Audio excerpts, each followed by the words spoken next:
Louisville's bridges, a symbol of connection, progress, and individuality in our downtown cityscape.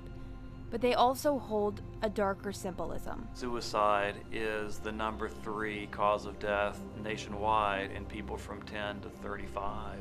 The increase in the past 5 years has refocused attention to people who attempt suicide, but people jumping to end their lives is nothing new.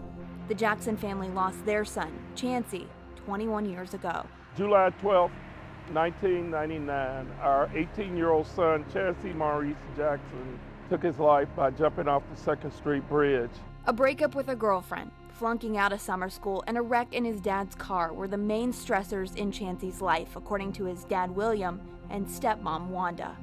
After that car wreck in southern Indiana, Chancey was walking the 3 miles to his home in Louisville when he began to cross the 2nd Street Bridge, but he never made it to the other side. It's complicated, but it's simple. I mean, you try to figure out why it happened, where was God, and you ask all kind of questions about how could this happen to me, and why now, this, and you don't get many answers. After Chancey jumped off the 2nd Street Bridge, his body stayed under the water for 2 days. Then, on the 3rd day, his body was found down the river at the hydro plant.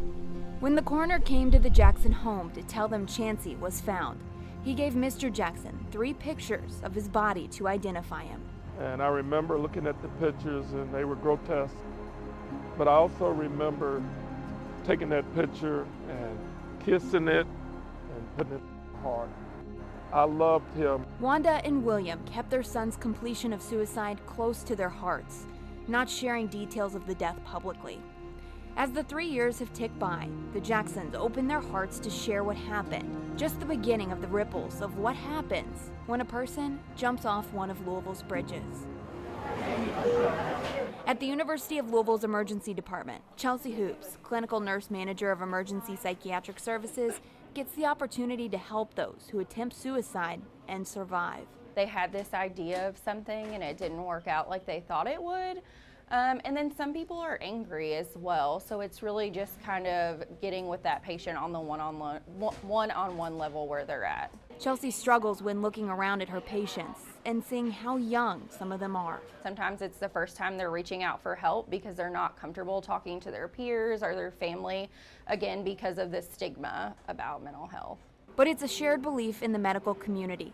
Talking about suicide more isn't going to increase the number of cases. In many cases, Dr. Taylor at Peace Hospital says his patients are relieved to have someone else bring it up to them. If somebody's thinking about suicide and talks about it, they're much less likely to do it. It's the ones who don't talk about it are the ones that we're gonna see in the paper instead of in the hospital. Talking about suicide with your children, with your friends, or with your partner is a tough task.